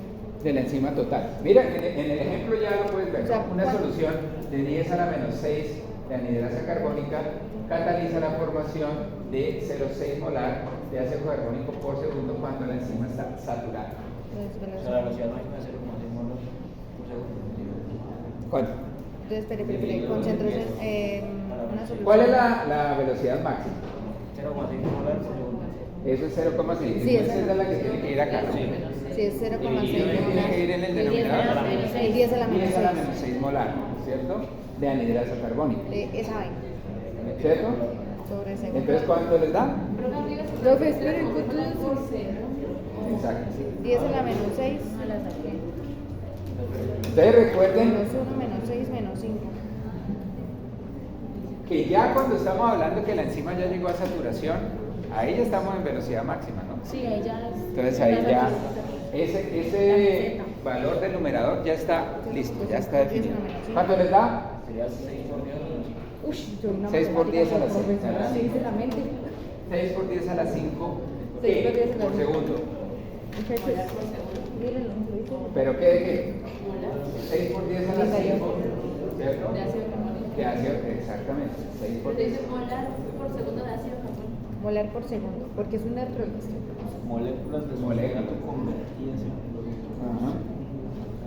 Entonces, este es el valor, 6 por 10 a la 5 por segundo, o sea, nos están produciendo toda esa cantidad por segundo. Hágame el favor, eso es un montón de moléculas por segundo. Entonces, ese valor de KCAT es muy importante también, ¿no? Porque ya nos está diciendo qué tan bien está funcionando la enzima, ¿no? Este valor, por ejemplo, si de alguna manera se altera y cuando les hagan el experimento les da 6 por 10 a la 2, a ustedes dicen, pues, nos dieron la enzima chiviada o ya esa enzima ya perdió claramente actividad, la estabilidad de la enzima se fue para el carajo, algo pasó. Eso hecho. Estos son valores, por ejemplo, que para biológicos, Saturación. ¿sí? Cuando hay gente que recibe inyecciones de medicamentos biológicos, esto debería hacerlo el INVIMA, por ejemplo. Ellos deberían hacer un estudio de la KCAT de la enzima para saber qué tan bien llegó. La compañía te genera un KCAL para esa enzima y tú tienes que obtenerlo igual para saber que la enzima está estable y funcional como ellos lo dicen. Claro, va a haber unos rangos, ¿no? Pero es cuando uno dice que la cadena de frío, que de pronto la producción no fue la misma, en fin. Esas son cosas que estamos viendo nosotros con enzimas que se están inyectando en pacientes con cáncer que no tienen funcionalidad. Bueno, entonces van a ver entonces tablas como estas, ¿no? Esta KCAL también lo van a llamar el número de recambio, el turnover number, ¿cierto? Este también lo pueden ver y pues, básicamente es cuántas reacciones están ocurriendo por segundo, cuántos productos se está produciendo por segundo. Y un último término que vale mucho la pena también que se sepa es la eficiencia catalítica. Entonces ya tenemos KM, ¿cierto? Una cosa es que el man una los sustratos, ¿cierto? Sí. El tipo una el sustrato. Eso es importante, ¿no? Que lo una y que también lo une, pues no depende, ¿cierto? Lo une. Esa es la primera cosa, eso es KM. Después es qué tan rápido procesa eso, KCAL. Y entonces ahora podemos unir esos dos mundos para hacer eficiencia catalítica. Entonces esa eficiencia catalítica va a ser esa medida de la capacidad de convertir el sustrato en producto por unidad de tiempo. Y entonces ahí, para esto, pues básicamente vamos a tener los dos términos que acabamos de escribir, KCAL y KM. Entonces KCAL nos va a medir cuán rápido trabaja esa enzima, ¿cierto? Cuando está saturada. Y KM nos va a indicar que también la reconoce el sustrato, ¿sí? O estamos hablando en chino. Después se quejan allá. Espere, profe, vaya lento. Slow down. Esto es muy importante porque ahora sí estamos uniendo los dos términos. Esto, de hecho, es hasta medición, ¿no? O sea, uno tiene una enzima, uno entiende que esa enzima va a tener una capacidad de convertir un sustrato en producto, pero la cuestión es cómo. Lo primero es unirlo, ¿no? Entonces, ¿qué también lo une? KM, ¿cierto? Okay. Después, vamos a hacer la reacción. ¿Qué tan rápido lo hace? KCAL. ¿Sí? Son esas dos. Entonces, ahí vamos a combinar entonces la afinidad y la velocidad, y eso nos va a permitir comparar enzimas, ¿cierto? Bajo condiciones en las que normalmente se trabaja en la célula. Y por ejemplo, son valores muy importantes, por ejemplo, cuando ustedes están comparando mutaciones, ¿cierto? Ustedes hacen un estudio genómico en Santander, ¿cierto? Quieren entender por qué hay tanta incidencia de cáncer de estómago en Santander, ¿no? Y de repente por ahí encuentran una enzima que puede estar relacionada con eso, y esa enzima le ven que hay una mutación que es una mutación que altera un aminoácido hidrofílico por uno hidrofóbico, y pues entonces empieza a ver el punto de qué es lo que está siendo afectado. Entonces empiezan a mirar parámetros importantes, KM, KCAL, y después lo unen, y eso pues ya les va a dar una conclusión acerca de la funcionalidad de la enzima. Y entonces eso nos lleva a la comprensión. Entonces tenemos estas enzimas. Enzima A, ¿cierto? KM 0,1 molar, milimolar, KCAL 5, ¿sí? Por segundo. Y la enzima B, ¿cierto? KM 2 milimolar, KCAL 500 por segundo. Aquí no está la respuesta. Entonces, ¿qué dirían ustedes? ¿Cuál es mejor? ¿La que tiene mayor afinidad o la que convierte más sustrato por segundo? 0.1.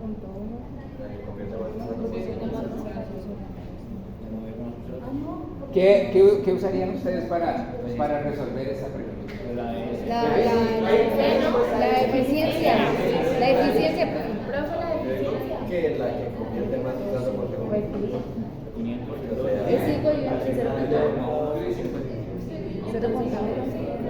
Bueno, pues a ver, pues ya tenemos dos valores, ¿no? Así, a vuelo de pájaro, uno dice, attention, la A, en términos del KM, es 0,1 milimolar, comparado con la B, ¿quién tiene más afinidad? Más afinidad tiene la primera.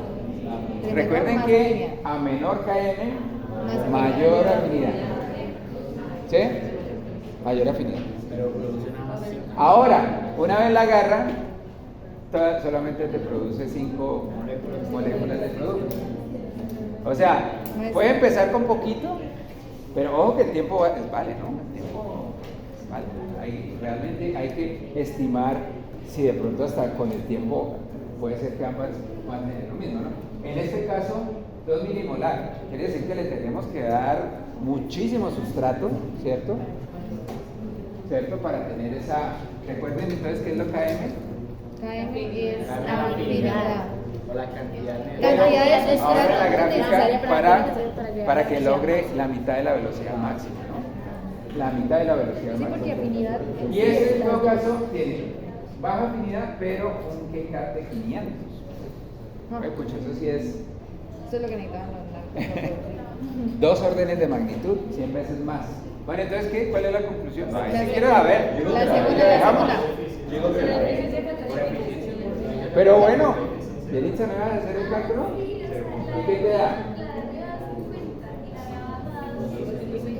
Exacto.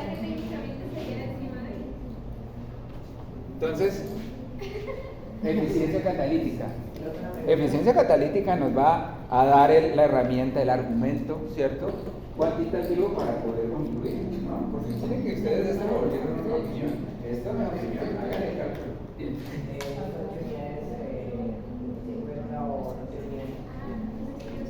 Pues hace el cálculo, hace Ya. el...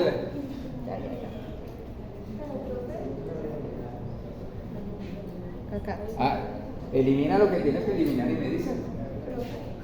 Mide cuánto. Porque recuerda que aquí estamos manejando un término que utiliza segundos, aquí en KM es un término de concentración, ¿no?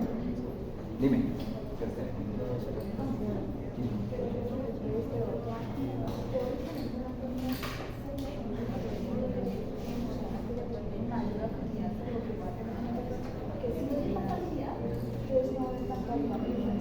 Bueno, esa es una excelente pregunta. Ahí la dejo. Esta con todo y todo, creo que a donde tenemos que ir es a resolver ese, ¿cierto?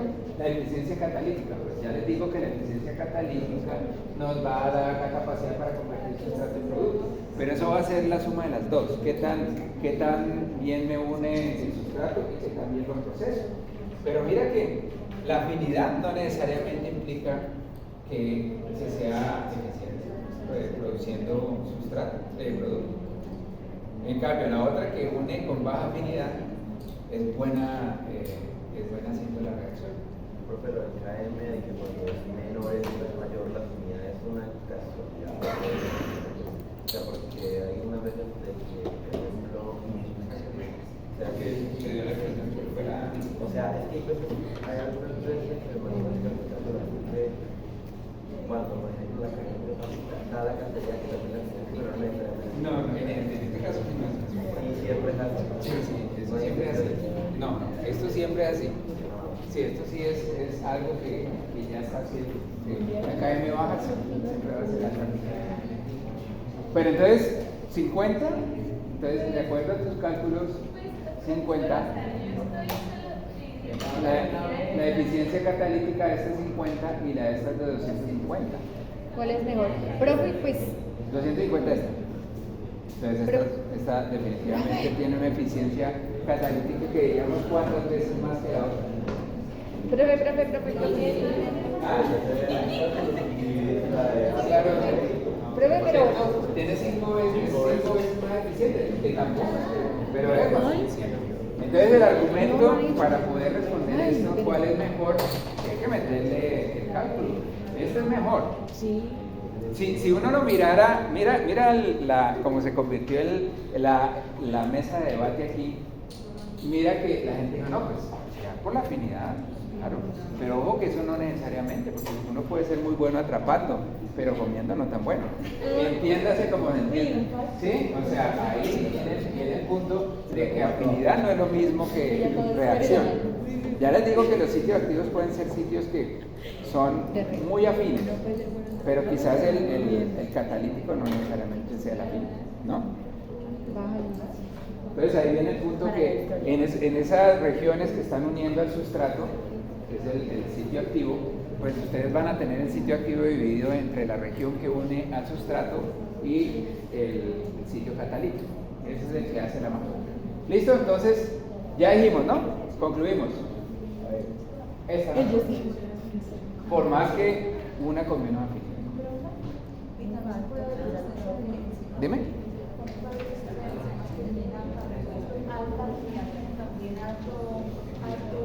Claro, sí, sí, sí. No quiere decir que si tiene alta afinidad de plano ya va a tener baja química. No, no, no. Puede tener ambas. Súper, súper. Por ejemplo, esa es una buena pregunta. Esa es una buena pregunta. Puede haber enzimas, sí, porque da la impresión de que, bueno, o lo uno o lo otro, ¿no? No, no, no. Hay enzimas que tienen altísima afinidad y tienen altísima KCAL. Y esas, ¿cuáles son? No, no. A ver. Sí, y de eso, de hecho, es una mala noticia. Sí, eso le iba a decir, siempre son las malas las que son así de buenas. O sea, las que mejor tienen rendimiento y todo son las malas del paseo. Sí. Las beta-lactamasas. ¡Ay! Mire, nuestro olor de cabeza. Esas son las profes. Sí. Súper, Sí. súper buenas. Uy, Muy buenas. La Por verdad. eso es que se pasa. Recuerden que con eso quiere decir que con poquito hacen mucho, ¿no? Las beta-lactamasas, tan de malas, ¿no? Ese es el ejemplo más cuestión de vida o muerte para el Eso explica demasiado nuestro Eso curso. explica demasiado. Eso explica demasiado. Bueno, y terminemos la clase hablando entonces ahora de los inhibidores, ¿cierto? Las enzimas, pues obviamente, bueno, ya vieron que estudiar enzimas es algo bien chévere. Comiendo. De verdad que los bioquímicos le gastan mucho tiempo a estudiar enzimas, ante todo porque muchos de los productos farmacéuticos son inhibidores de enzimas, ¿no? Por ejemplo, para las beta-lactamasas, pues tienen compuestos como el ácido clavulánico que las inhibe, ¿no? Con eso me dolía la vista. Pero ojo que realmente aquí tenemos que ver, vamos a ver dos tipos de inhibidores enzimáticos. Estos inhibidores enzimáticos, como su nombre lo dice, pues van a inhibir la función de la enzima. Y lo van a hacer de dos tipos. Los tipos de inhibidores van a ser de dos clases principales, los competitivos y los no competitivos. ¿Sí? Yo creo que ya vimos el ejemplo del competitivo ahorita, ¿no? Sí. ¿Cuál era? Eso. No, P de. ¿Cómo es? No, el que compite con P El de. sildenafilo. Ese. El Viagra. El bichito. El Viagra es Ese el bichito. El sildenafilo. Yo, el que compite El con sildenafilo es el inhibidor competitivo. El Viagra. La pastillita azul. El Viagra. Sí, no, allá hay una pastilla. El Viagra. El El Viagra. Viagra. El Viagra es el inhibidor competitivo, ¿cierto? ¿Qué está inhibiendo? ¿Competitivo con quién? Con el TMP5. Ambos están ahí listos para, pero entonces en el caso del inhibidor competitivo, pues vamos a mirar entonces cuál es la lógica de que lo llamamos competitivo y no competitivo. Entonces, claramente en el competitivo, creo que se muestra muy intuitivamente aquí en la gráfica, el inhibidor competitivo va a competir por unirse al sitio activo, ¿cierto? Ese va a ser básicamente el asunto del inhibidor competitivo. Entonces, tenemos el sustrato normal, él interactúa ahí con su enzima en su sitio activo, ¿sí? Va a tener un KM determinado, pero resulta que el inhibidor competitivo tiene una estructura que se asemeja al sustrato y logra entrar, ¿sí?, cual impostor al sitio activo, y pues el sitio activo lo recibe, pero cuando trata de hacer la química, pues hasta ahí llegó, no puede. Entonces no lo puede procesar, entonces el otro se queda afuera como esperando a que le toque su turno para poder entrar aquí y pueda hacer la reacción. Entonces estos inhibidores competitivos van a competir por el sitio activo, y uno sí que puede revelar el tipo de inhibidor cuando tira una grafiquita como la que hemos estado mirando, donde el rojo es la enzima normal y el azul es la enzima con el inhibidor competitivo. ¿Sí? Entonces la enzima con el inhibidor competitivo. Entonces, ¿qué es lo que estamos viendo en el caso de la gráfica en azul? ¿Cuál es el comportamiento de la gráfica en azul? Entonces recuerden que el inhibidor competitivo básicamente lo que está haciendo es un efecto, sería como hacerle ver a la enzima que tiene muy poquita concentración de sustrato, básicamente.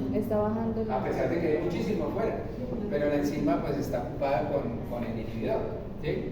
Entonces, claramente estos inhibidores competitivos ellos interactúan de manera no covalente, ¿sí? Para los que estamos hablando, porque sí que hay inhibidores suicidas, ¿no? Inhibidores que llegan al sitio activo, se asemejan tanto a la molécula original que la enzima logra ser parte de la química, pero se queda enlazado en el sitio activo y hasta ahí llegó.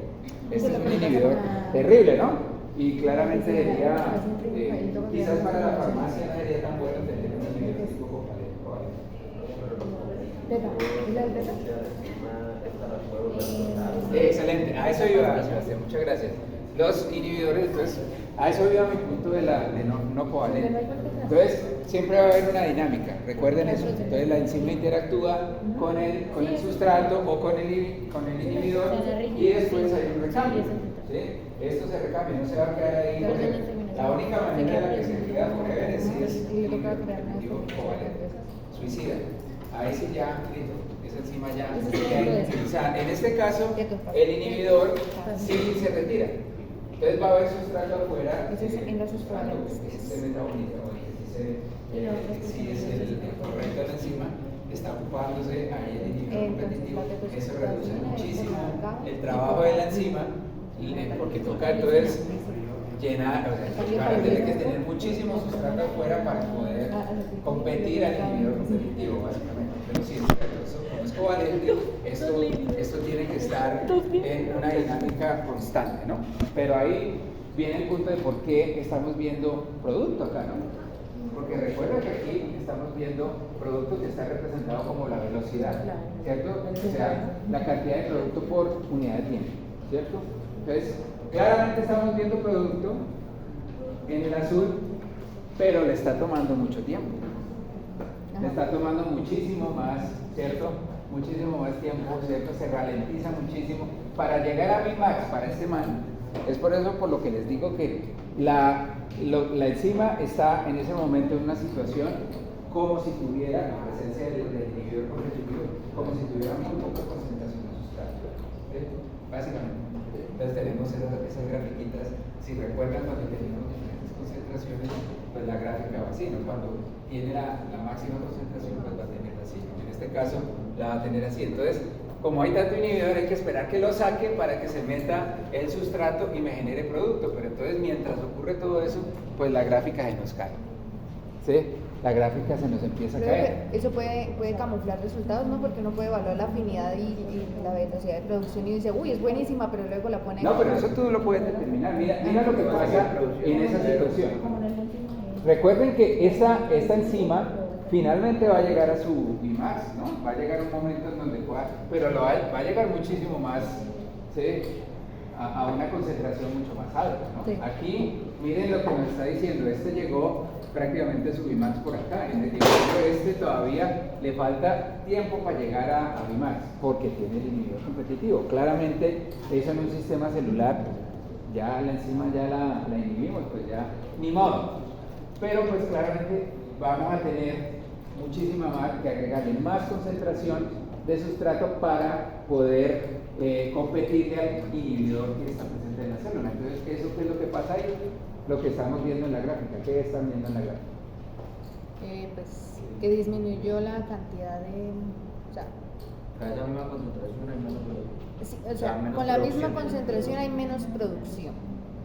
Claramente necesitamos, ¿cierto? Necesitamos agregar más sustrato para finalmente llegar a la concentración máxima. Pero eso quiere decir que nuestra KM, miren, ahora la KM va a aumentar, ¿cierto? O sea, lo va a volver mal. O sea, es como si se volviera menos afín, pero realmente no es que sea menos afín, sino que tiene alguien ahí estorbando. Pues si lo quieres representar así, ¿sí? Ay, entonces la KM incrementa. Ahí la KM va a incrementar porque claramente le tenemos, y eso en un sistema celular, ustedes lo pueden agregar en un laboratorio, bueno, métale, pero en una célula no. No puede hacer eso. Entonces, ni modo, hermano, ahí logramos darle material al funcionamiento de la enzima, pues porque la célula no va a aumentar el sustrato. O sea, GMP cíclico no aumentar porque tenemos el inhibidor, pues simplemente es lo que es, y ahora pues entonces el punto es que la KM ya disminuye, aumenta, perdón, ¿cierto? Y con esto entonces ya sabemos nosotros que estamos trabajando con un inhibidor competitivo. Profe, o sea, un inhibidor competitivo va a inhibir al 100%. Pues depende, ¿no? Aquí estamos hablando de uno muy efectivo, ¿sí? Porque tú también, en todos estos puedes tener inhibidores que tienen una eficiencia muy baja, ¿no? Pero mira como lo dice aquí, si el inhibidor competitivo es muy efectivo, la KM incrementa, pero no, tú haces, en esa búsqueda de inhibidores, hermano, tienes que descartar, tienes que tener un umbral, ¿no? Si inhibe más del 50%, entonces esos son los que pasan a la segunda evaluación y así vas seleccionando hasta cuando encuentras el que te inhibe un 70%. Pero sí es cierto que no todos lo van a hacer, ¿no? Pero bueno, ahí el punto es que, por ejemplo, los inhibidores competitivos son inhibidores. ¿Se acuerdan que yo les hablaba del docking molecular? ¿Alguna vez en la vida? Sí, Nunca les he hablado. profe, yo sé que lo mencionó, pero me llama. ¿No? Es que ahora con la inteligencia artificial Ajá. sí es posible. Yo les comentaba que ahora sí nosotros ya sabemos en la estructura terciaria nosotros podemos hacer predicciones en computador, saber cuáles son los residuos claves que tienen sitio catalítico, por ejemplo, o el sitio de unión al sustrato. Entonces ahora ustedes lo que pueden hacer con inteligencia artificial es, primero que todo, estimar los residuos claves de interacción de la enzima y después se van a una base de datos de agentes químicos y miran de esos agentes cuál de ellos podría funcionar como un inhibidor. Oiga, este me cuadra acá, entonces pues, miren que no es complicado, ¿no? En el caso del sildenafil se fue, o sea, a la ciega, ¿no? Pero cuando uno se da cuenta de la estructura del sildenafil, sí que tiene la apariencia de la guanina, ¿no?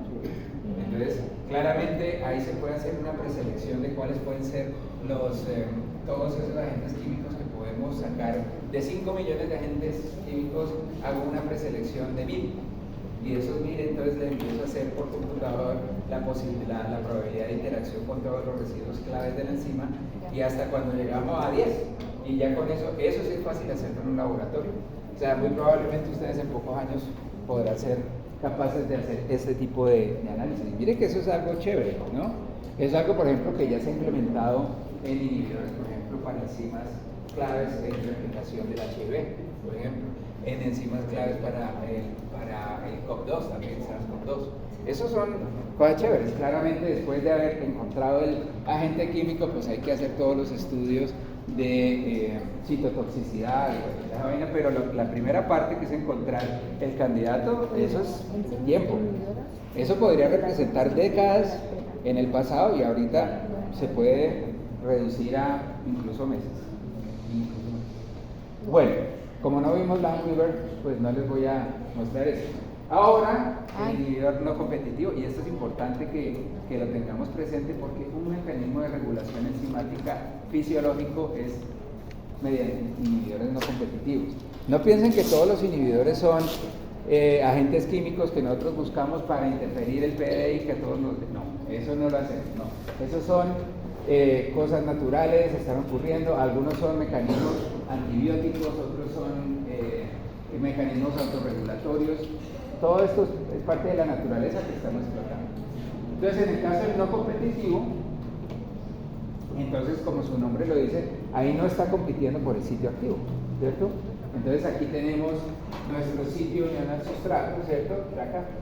En presencia del inhibidor no competitivo, pues el inhibidor no competitivo se une a otros sitios en la proteína. ¿Sí? Se une a otros sitios en la proteína. ¿Se acuerdan cuando yo les decía que la proteína tiene una cantidad de puntos regulatorios? Sí. Y por eso es que esas enzimas son inmensas y el sitio activo es chiquitico, pero es que son inmensas porque tienen muchos puntos de control. Y muchos puntos de control pueden ser sitios de interacción con otras moléculas. ¿Sí? Con otras moléculas, en este caso, pues estos inhibidores competitivos se unen a la enzima, así como se está mostrando en la gráfica, y al unirse a la enzima, modifican su patrón de interacción con el sustrato. Muchas veces esa unión puede ser incluso antes modificar el sitio activo para que no se una el sustrato, o si ya se unió, para prevenir que ocurra la reacción. Pero si es una directamente a la enzima, diciendo que a su comportamiento, esa en ese caso es reversible. Eso es más o menos como lo que preguntaba Sebastián. Es reversible, pero tú sí puedes tener algunos tipos de inhibidores que pueden enzimáticamente, covalentemente unirse a la enzima y si no se retiran, hasta ahí llegó, ya no lo puedes usar. Entonces, nótese la diferencia, ¿no? En este caso, el inhibidor está actuando en otra parte de la enzima, pero ¿cómo inhibe? Pues bloqueándole a la enzima interactuar con el sustrato de manera correcta. Puede que le inhiba la interacción con el sustrato, pero también puede que lo que inhiba sea el estado de transición. No ocurre. Y ahí se queda. Y listo, se puede liberar y ya. Ya vamos a ver en el efecto alostérico que estos inhibidores muchas veces son fundamentales para apagar una ruta metabólica. De pronto se la vieron con Germán, ¿no? Que cuando ustedes están produciendo una ruta metabólica, el sustrato A produce B, C, D y termina en E, y ya cuando tenemos suficiente E, pues hay que informarle a la enzima que estaba convirtiendo A a B que pare la joda. Entonces, el metabolito tiene que llegar a la enzima número 1, unirse de manera no competitiva y bloquear el proceso. Ya lo vamos a ver. Bueno, entonces miren lo simpático. Ahora la gráfica. De nuevo, la enzima normal en rojo y la enzima inhibida no competitivamente en azul. ¿Ven la diferencia, no? Sí. En la anterior aumentó la KM, ¿cierto? ¿Y en esta qué pasa? En esta, a ver, KM es En esta igualita. disminuye la Vmax. ¿Sí? En esta, ese inhibidor, pues como funciona de manera no competitiva, funciona de manera no competitiva. Entonces, lo que va a hacer es disminuir la velocidad máxima. Recuerden que la velocidad máxima es la velocidad de la enzima cuando tiene todos sus sitios activos saturados, ocupados, ¿cierto? Pero entonces, como este es un inhibidor no competitivo, está ahí presente, va a bloquear el procesamiento de la enzima, pues entonces obviamente va a reducir. Básicamente es como si fuera una mutación que la enzima ya no está funcionando. Entonces pasamos de una enzima que tiene esta velocidad máxima a una enzima que tiene una velocidad máxima más baja. ¿Sí? Pero no necesariamente, y en general, no va a modificar la interacción con el sustrato. El sustrato se puede unir, pero y la KM va a ser la misma, pero la Vmax sí va a disminuir. Entonces tenemos dos tipos de gráficas, ¿cierto? En el competitivo puede llegar a la velocidad máxima sin ningún problema, lo único es que hay que darle gasolina a eso, meterle más sustrato, pero en la célula eso no es posible. Y en este caso, simple y llanamente, el inhibidor lo que va es a bajar la cantidad de producto, ¿cierto? Cuando esté saturado. Entonces, realmente es bajar la eficiencia de generación de producto. Entonces, eso es un sistema bastante interesante y ustedes ya en la gráfica ya pueden inmediatamente saber qué tipo de inhibidores tenemos ahí. Es como Bueno, siempre este último No, profe, sí, yo no lo hago. ejemplo. Bueno, bioquímica 2 empieza acá. No, Bioquímica profe. 2 va a empezar acá. O sea que prepárense. Betoniciación. Pero traigo esto solamente es para hablar del efecto alostérico, de las enzimas que tienen efecto alostérico, que justamente lo que les estaba diciendo, el efecto alostérico es un efecto que ocurre en nosotros, pues es parte de lo que se llama la retroalimentación negativa. Y ocurre cuando tenemos una ruta metabólica en donde a partir del sustrato A generamos una serie de productos intermediarios que nos llevan hasta la generación del producto M, ¿no? Este es el sustrato, este es el producto de este sustrato, este es el producto de este sustrato, y llega a el producto F, que ya es la parte final de esa ruta metabólica. Entonces, en la retroalimentación negativa, este metabolito va a interactuar con la enzima y la va a inhibir. Esto lo hace usualmente utilizando un mecanismo tipo inhibidor no competitivo, ¿sí? Y usualmente esto se hace por unión en sitios diferentes al sitio activo y por eso se llama alostérico, ¿no? Alostérico quiere decir en otro sitio. a los telecos, lejos del sitio activo. Entonces funciona por un mecanismo de inhibición no competitiva, ¿sí? En otro sitio. Entonces, esta es una manera muy interesante en donde las células ya pueden estimar que tienen suficiente metabolito que querían producir, ¿cierto? Ya cuando superamos un valor de metabolito necesario para la célula, hay que apagar esto, ¿no? Y una manera muy fácil de apagarla es apagar el funcionamiento de la enzima. No a nivel de la transcripción y traducción, sino simple y llanamente esa enzima la apagamos porque ya tenemos suficiente metabolito, ¿sí? Entonces este llega acá, inhibe, entonces como inhibe la enzima 1 que produce B a partir de A, pues simplemente ahí entonces vamos a apagar o por lo menos a reducir la vía metabólica. Entonces esto es una manera muy inteligente que tienen las células a través de un mecanismo de inhibición competitiva, no competitiva, de regular sus rutas metabólicas. Bien, Sí, queda de terminamos. Y luego le dice, ya no me Vamos. ¡ay, por fin! ¡No, esta vaina! Bueno, ¿qué sale de esto? Profe, así como No, las pero hormonas. bueno, la inhibición no vimos, me parece que eso no vimos, pero pues, Hormona es estimulante interesante. de la- Pero tengan presente las curvas, ¿no? ¿Qué es lo que están representando las curvas? Nótese, todo ese tipo de preguntas son importantes, ¿no? Que ustedes tengan un argumento para decidir cómo escogen entre cuál es la mejor enzima, por ejemplo. Tres términos que vimos hoy que son importantes: KM, Sí, ay, KCAP y S. ¿Sí? Esos son tres términos realmente muy importantes, así que tenganlo presentes para la próxima semana. ¿Listo? Y entonces le dejamos el juego para... ¿el miércoles puede ser?